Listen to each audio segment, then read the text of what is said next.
آئیے چلتے ہیں اپنی سیریز میری جنت کی مجلسیں ایپیسوڈ 4 کی طرف۔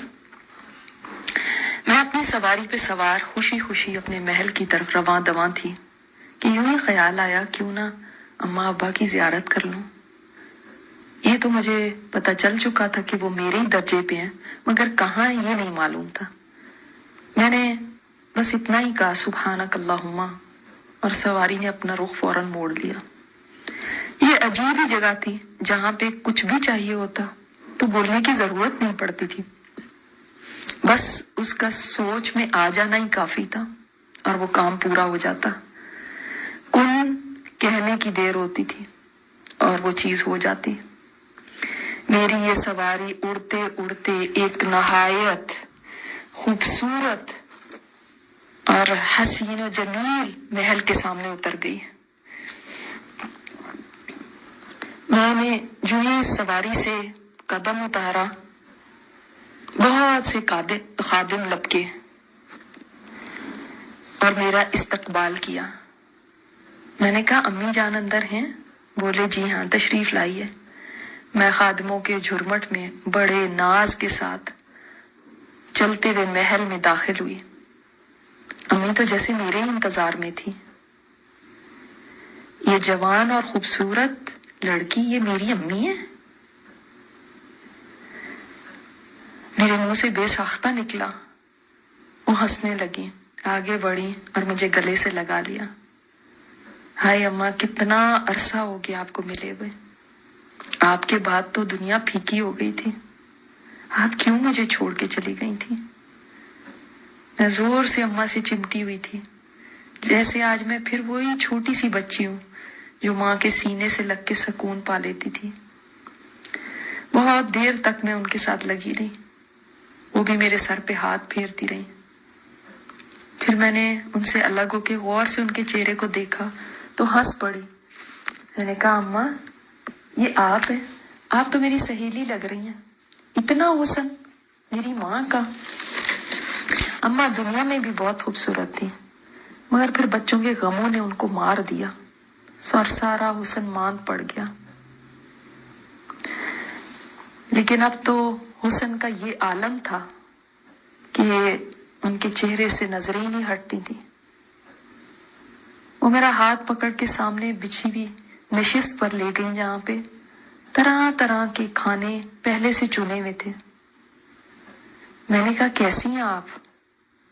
بولی الحمدللہ، اللہ نے ہمارے سارے غم دور کر دیے اور بغیر جہنم دکھائے ہوئے جنت میں داخل کر دیا۔ میں نے کہا ہاں الحمدللہ، آپ نے سچ کہا۔ اچھا یہ بتائیں ابا کہاں ہیں؟ بیٹا وہ بھی آتے ہی ہوں گے۔ اصل میں تمہارا بھائی خالد، کیا ہوا خالد کو؟ میں گھبرا گئی، مجھے تو پہلے ہی ڈر تھا اس کے ساتھ کچھ ہو نہ جائے۔ وہ دنیا میں آوارہ ہو گیا تھا، بری صحبت نے اس کو والدین کا بھی نافرمان بنا دیا تھا۔ میرے والد صاحب انتہائی نیک آدمی تھے، تہجد گزار، ہر نماز جماعت سے پڑھنے والے، بہت شریف النفس۔ امی کو بھی ہمیشہ ہم نے نماز روزے کا پابند دیکھا، پردے دار، انتہائی متقی، کبھی کسی کی بات نہیں کرتی تھی۔ مگر نہ جانے کیوں خالد میں تو ماں باپ کی کوئی بات ہی نہیں آئی تھی۔ بارہا سمجھانے کے باوجود وہ ایک نہیں سنتا تھا۔ امی بتائیں نا کیا ہوا خالد کو؟ وہ آہستہ سے بولی، بیٹا وہ آگ میں چلا گیا تھا۔ ہائے اللہ، پھر کیا ہوا؟ بس ہونا کیا تھا، یہاں ہم اپنی جنت میں آ کے ہنسی خوشی رہنے لگے، ہم کیا جانے کہ اس کے ساتھ یہ ہو رہا ہے۔ پھر جب اللہ تعالیٰ نے اس کو معاف کرنے کا ارادہ فرمایا تب ہمارے دلوں میں اس کی یاد ڈالی۔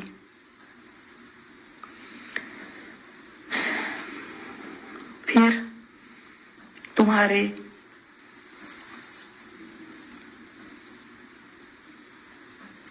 ابا نے کہا کہ خالد کہیں نظر نہیں آ رہا۔ باقی سب بچوں کا تو پتہ چل چکا تھا، مگر اس کا کوئی پتہ نہیں چل رہا تھا کہ وہ کہاں گیا۔ ہم نے جب ادھر ادھر پتہ کیا تو معلوم ہوا کہ وہ تو کبھی جنت میں داخل ہی نہیں ہوا، وہ تو اپنے گناہوں کی سزا بھگت رہا ہے جہنم میں۔ تب ہم پریشان ہو گئے۔ پھر جب سب نیک لوگوں کو شفاعت کرنے کی اجازت ملی تو تمہارے بابا کو بھی ملی اور انہوں نے اس کی شفاعت کی، تب وہ جہنم سے نکلا۔ لیکن تب تک اس کی حالت بری ہو چکی تھی، وہ پوری طرح جل چکا تھا، اس کا کچھ نہیں رہ گیا تھا۔ یوں لگتا تھا کہ اس نے تو کبھی زندگی میں کوئی سکھ دیکھا ہی نہیں، اس پر کوئی نعمت کبھی آئی ہی نہیں، دور دور تک کسی نعمت سے اس کا واسطہ نہیں، رنگ سیاہ اور جھل کے بھسم۔ ہاں اماں، آپ اور ابا تو ہمیشہ اس کو سمجھاتے رہے، مگر اس نے بھی کبھی کسی کی سن کے نہ دی۔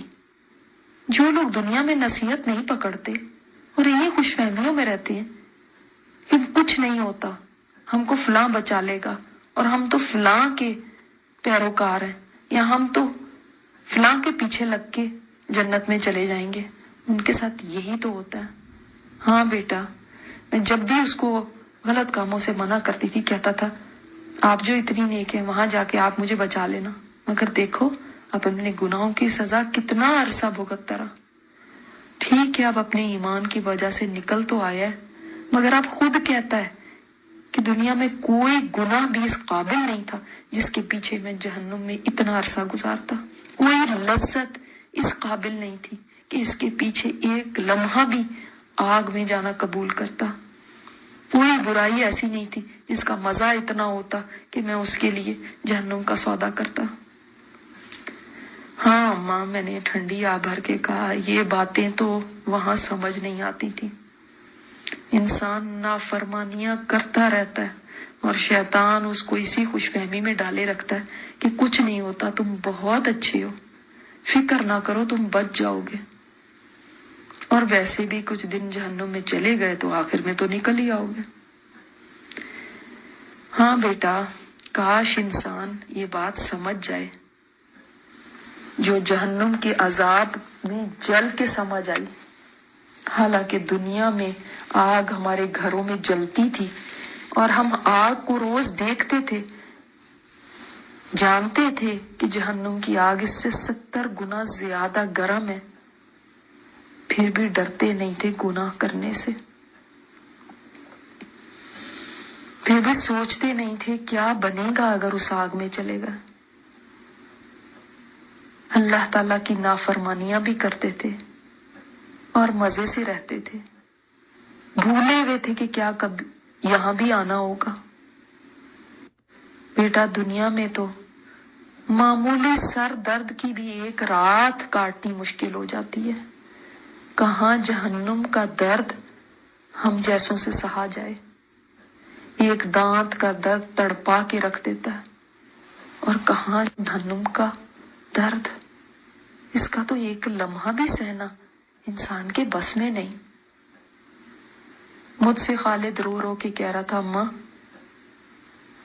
میں تو آگ میں جلتے ہوئے بھی چیخ رہا تھا کہ مجھے موت ہی دے دو، مگر موت بھی کہیں دکھائی نہیں دیتی تھی۔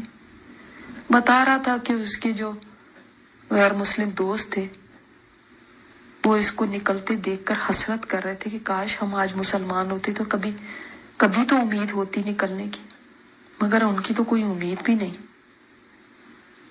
تمہارے ابا اسی کے پاس گئے ہیں۔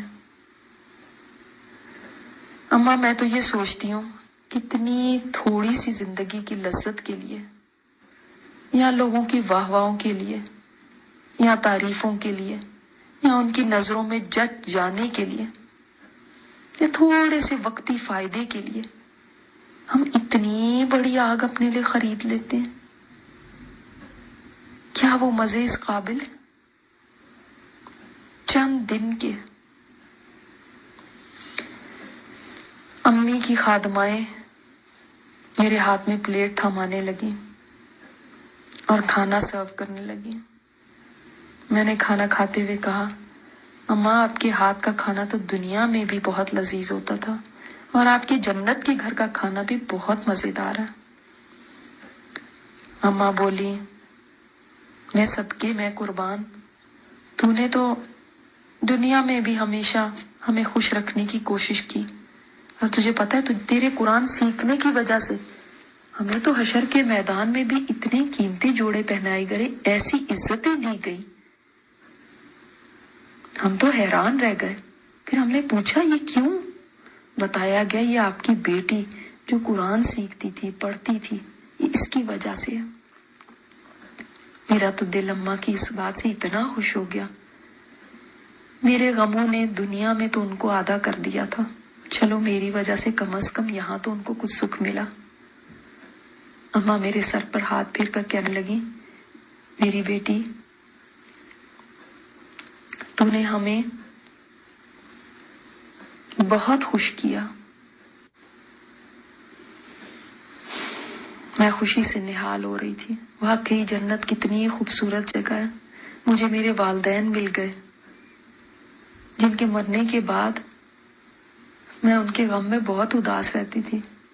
میرے شوہر مل گئے، میرے بچے مل گئے، سب کا پیار، اور سب سے بڑھ کر یہ کہ یہ پیارے رشتے ہمیشہ ہمیشہ کے لیے اب میرے پاس ہوں گے، ہم کبھی جدا نہیں ہوں گے۔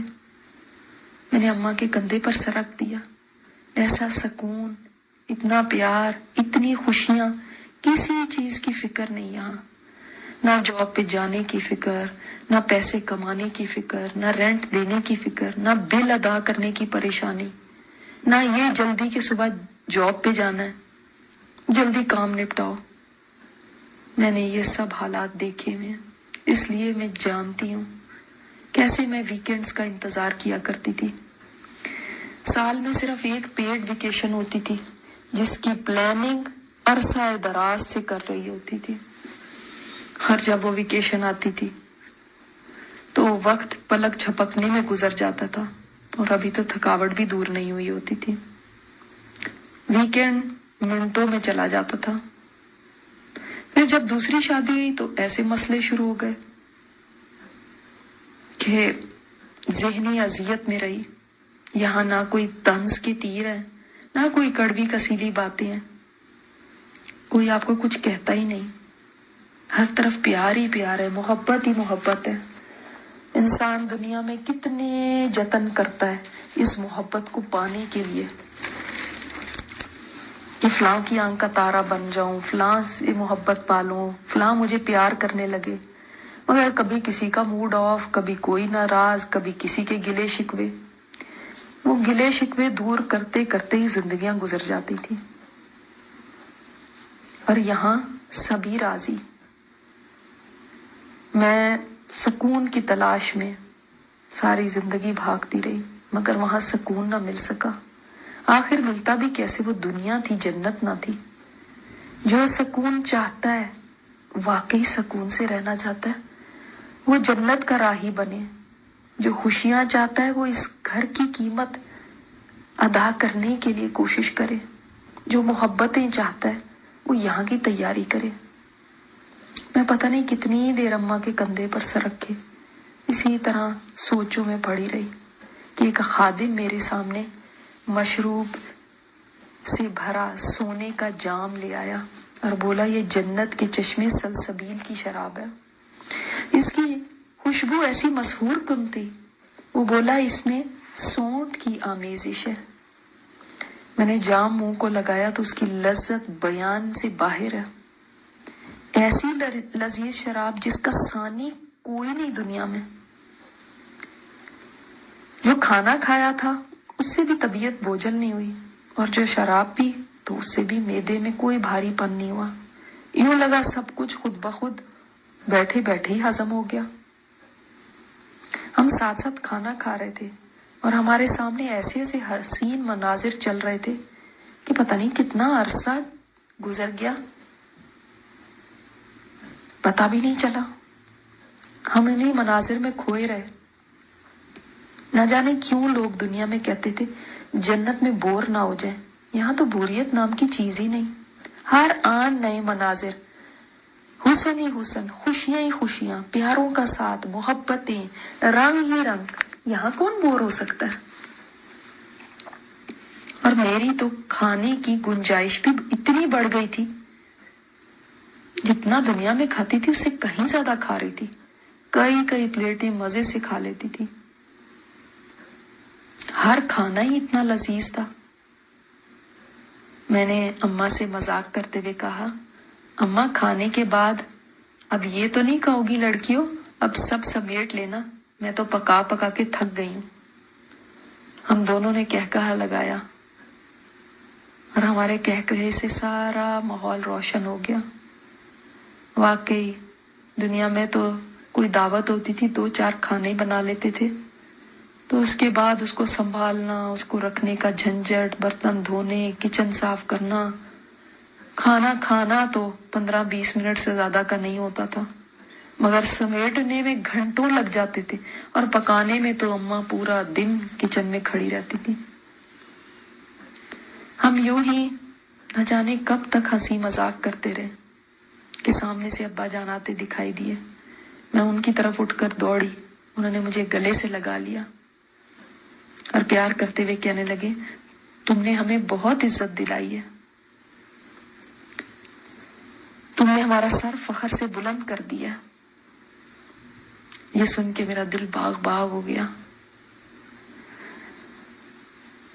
میری یہ بھی خواہش پوری ہو گئی کہ میں اپنے والدین کو خوش کروں۔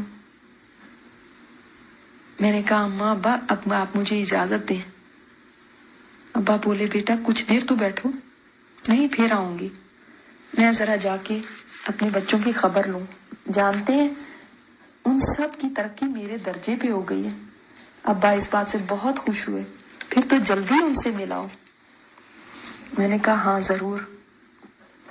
اور ابا آپ تو کسی بادشاہ سلامت سے کم نہیں لگ رہے، ایسے نوجوان، ایسے خوبصورت کہ کوئی دنیا کا بادشاہ دیکھ لیتا تو اس کو اپنی بادشاہت حقیر لگنے لگتی۔ ابا ہنس دیے، بولے، الحمدللہ یہ سب مرتبے اللہ تعالیٰ نے عطا کیے۔ میں نے کہا، بے شک الحمدللہ، ورنہ ہم تو اس قابل بھی نہ تھے جو اس نے ہماری قدردانی کی ہے۔ میں دونوں کو سلام کر کے وہاں سے نکل گئی۔ میرا دل خوشی سے کھلا ہوا تھا۔ اپنے والدین کو پراؤڈ کرنا بہت بڑا آنر ہوتا ہے جو مجھے اللہ تعالیٰ نے دیا تھا۔ میری سواری ہواؤں میں اڑ رہی تھی کہ اپنی دوست کا خیال آیا۔ میری ایک دوست ہوا کرتی تھی جو میری قرآن کی ساتھی تھی اور مجھ سے بہت مخلص تھی، اس کا خیال آنا تھا، اور میں نے پھر وہی کلمات کہے اور سواری مجھے لے کر اس کے محل کے باہر اتر گئی۔ وہ باہر ہی کھڑی تھی، میں بے قابو ہو کے چیختی ہوئی اس کی طرف دوڑی، آشی آشی۔ وہ چونک کے پلٹی اور وہ بھی میری طرف دیوانی ہو کے بھاگتی ہوئی آئی۔ گڑیا تم؟ ہاں میں۔ کہاں چلی گئی؟ کہاں چلی گئی تھی تم؟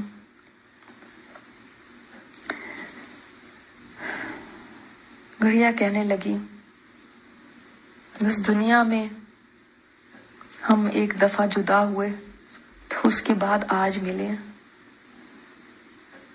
دنیا کا تو قیام بھی عارضی تھا، لیکن اللہ تعالیٰ نے جنت میں ملا دیا، اس سے زیادہ بڑی بات کیا ہو سکتی ہے؟ آؤ میرے ساتھ میرے باغ کی سیر کو چلتے ہیں۔ میں نے کہا، ہاں ہاں کیوں نہیں، مجھے کون سا گھر پہنچ کے کچھ کام کرنا ہے، میں تو سب کاموں سے فارغ ہوں، مجھے تو چھٹی مل گئی۔ ہم دونوں ہنس دی۔ وہ بولی، ہاں ہاں جہاں چاہیں جائیں، جدھر چاہیں گھومیں، نہ امی سے اجازت کی ضرورت، نہ شوہر کو پوچھنے کی ضرورت، نہ کوئی روک ٹوک، مزہ ہی مزہ، ہر طرف سلامتی سلامتی، امن ہی امن، نہ جان کا خطرہ، نہ مال کا خطرہ، نہ عزت کا خطرہ۔ اتنے قیمتی محل ہیں اور کسی چور کا ڈر نہیں، کسی لٹیرے کا خوف نہیں، کسی بد امنی کا خدشہ نہیں، نہ گھروں کے کاموں کی ذمہ داریاں، نہ بچوں کے بگڑنے کا ڈر، نہ پیسے جمع کرنے کی فکر کہ بڑھاپے میں کیا کریں گے، نہ کوئی محنت اور نہ کوئی مشقت. ہم دونوں سہیلیاں ہاتھوں میں ہاتھ ڈالے اسی طرح باتیں کرتے کرتے اس کے باغ کی طرف چل دی. راستے میں ایک درخت کے قریب سے گزرے تو وہ کہنے لگی, کیا کپڑے چینج کرنا چاہتی ہو؟ میں نے کہا وہ کیسے؟ اس نے کہا ادھر آؤ. ہم اس درخت کے سامنے کھڑے ہوئے تو پلک جھپکنے میں میرے پچھلے 70 جوڑے غائب ہو گئے اور نئے 70 جوڑے جو انتہائی خوبصورت تھے وہ میرے جسم پر آ گئے. اس کا بھی لباس بہت بیش قیمت تھا, بہت خوبصورت تھا, مگر پھر بھی اس نے کھڑے کھڑے نئے لباس لے لیا. وہ بولی, تم بہت حسین لگ رہی ہو. میں نے کہا اور تم بھی. ہم ابھی وہیں کھڑے تھے کہ ہمارے کانوں میں کسی گانے کی آواز آئی, ایک انتہائی سریلی آواز. یوں لگ رہا تھا کانوں میں رس گھول رہی ہے. اتنی مٹھاس تھی اس آواز میں, اتنی نرمی, اتنی دلکش کہ جی چاہتا تھا سنتے ہی رہے. غور کیا تو پتہ چلا اللہ تعالیٰ کی حمد و ثنا کے نغمے کوئی گا رہا. نغمہ ایسا تھا کہ بول بھی خوبصورت اور آواز بھی خوبصورت. میں نے عاشی سے کہا, لوگ یوں ہی دیوانے ہوتے تھے دنیا کے میوزک کے پیچھے. یہ ہے اصل میوزک جو واقعی روح کی غذا کہلانے کے لائق ہے. پھر بہت ساری آوازیں اس آواز کے ساتھ شامل ہو گئیں جن سے ساری فضا گونج رہی تھی. عاشی تو کھو ہی گئی اس نغمے میں. تھا ہی ایسا دل کو چھو جانے والا. جنت کی حوریں گانا گا رہی تھی جس میں اللہ تعالیٰ کی حمد تھی, اس کی تسبیح تھی, اس کی تقدیس تھی. یہ ان لوگوں کا انعام تھا جنہوں نے اپنے کانوں کو دنیا کے باجوں گاجوں سے محفوظ رکھا, شیطانی گانے نہیں سنے. ہم آہستہ آہستہ چلتے چلتے اس کی وسیع و عریض سلطنت کے باغ میں پہنچ گئے. ایک طرف نہریں بہ رہی تھیں, کہیں دودھ کی نہر جا رہی تھی, کہیں شہد کی نہر بہ رہی تھی. میں نے کہا یہ کیسی نہریں ہیں؟ تمام نہریں گڑھے میں نہیں تھیں, زمین کے اوپر تھی. عاشی کہنے لگی, ہاں میں کہیں گئی تھی, وہاں پہ نہریں تھیں. میرا جی چاہا کہ کچھ نہریں ادھر سے بھی گزرنے لگے. میں نے خواہش کی اور ان نہروں سے ایک شاخ نکلی اور میرے باغ سے گزرنے لگی. خادم ہمیں سلام کرنے لگے. ہر طرف سے خوش آمدید کی آوازیں تھیں. میں نے سوچا ہم جدھر جاتے ہیں ادھر کیسا پروٹوکول ملتا ہے, ایسے جیسے ہم کوئی ملکائیں ہیں, کوئی VIP شخصیات ہے. عاشی کہنے لگی, گڑیا یہ جنت ہے اور یہاں رب کی مہمان نوازی ہے. جیسے اس رب کی شان بلند, اسی طرح اس کی مہمان نوازی بھی اس کے مطابق ہے. خادموں نے ہمیں ایسے تختوں پر لا بٹھایا جہاں خوبصورت گاؤ تکیے ہر طرف لگے ہوئے تھے. موسم بہت حسین تھا, نہ گرمی تھی اور نہ سردی. تخت اتنا آرام دہ تھا کہ اگر نیند ہوتی تو شاید میں لمبا سو جاتی. اگر جب سے آئی ہوں اتنے دن گزر گئے, نیند کا تو کوئی نام و نشان ہی نہیں, کوئی تھکاوٹ نہیں, کوئی کمزوری نہیں, نہ ہی کوئی تکلیف. اتنا گھومی پھری, کہیں درد نہیں. ہم دونوں سہیلیاں تختوں پہ سج کے بیٹھ گئیں. ہمیں ایک ایسی شراب خادموں نے پیش کی جو سفید رنگ کی تھی, اور میں تو اس کے جام کو ہی دیکھتی رہ گئی. جام ہی اتنا حسین تھا اور شراب بھی لذیذ اور خوشبودار. میں نے کہا, عاشی دکھاؤ اپنی والی. وہ بولی, یہ بھی تو وہی ہے. میں نے کہا, نہیں مجھے تمہاری والی اچھی لگ رہی ہے. وہ اپنا جام لے کر اٹھ کے بھاگی, میں اس کے پیچھے دوڑی. ہم ہنس ہنس کر ایک دوسرے سے چھینا جھپٹی کرنے لگے. فضاؤں میں ہمارے کہکے گونج رہے تھے. اور حوروں کے نغموں کی آوازیں تھیں. عجیب ہی منظر تھا. بار بار فرشتے کہیں نہ کہیں سے آ جاتے تھے اور کہتے تھے سلام علیکم بما صبرتم فنعم عقبی الدار. سلام ہو تم پر، یہ تمہارے صبر کا بدلہ ہے، آخرت کا گھر تمہیں مبارک ہو. دل کی خوشی کیا ہوتی ہے یہ مجھے جنت میں آ کے پتا چلا. دنیا کی تو ہر خوشی اپنے ساتھ بے شمار خدشات، خوف اور بہت سارے امتحانات اور غم لے کر آتی تھی، مگر ان خوشیوں کے ساتھ کوئی غم نہیں، کوئی خوف نہیں، کوئی چھن جانے کا ڈر نہیں، کوئی کمی کا اندیشہ نہیں. عاشی کہنے لگی ارے دیکھو وہ پرندہ کتنا زبردست ہے، اس کی ٹکی کتنے مزیدار ہوں گے. ابھی اس کے کہنے کی دیر تھی کہ وہ بھنا ہوا ہمارے سامنے آ کر گر پڑا. میں باوجود اس کی کہ امی کے گھر سے کھانا کھا کے آئی تھی، اس کے ساتھ بیٹھ کر پھر کھانے لگی. کھانا بھی لذیذ اور ساتھی بھی بہترین. یہ تو مزے پہ مزہ ہو گیا. آج کا ایپیسوڈ یہیں تک.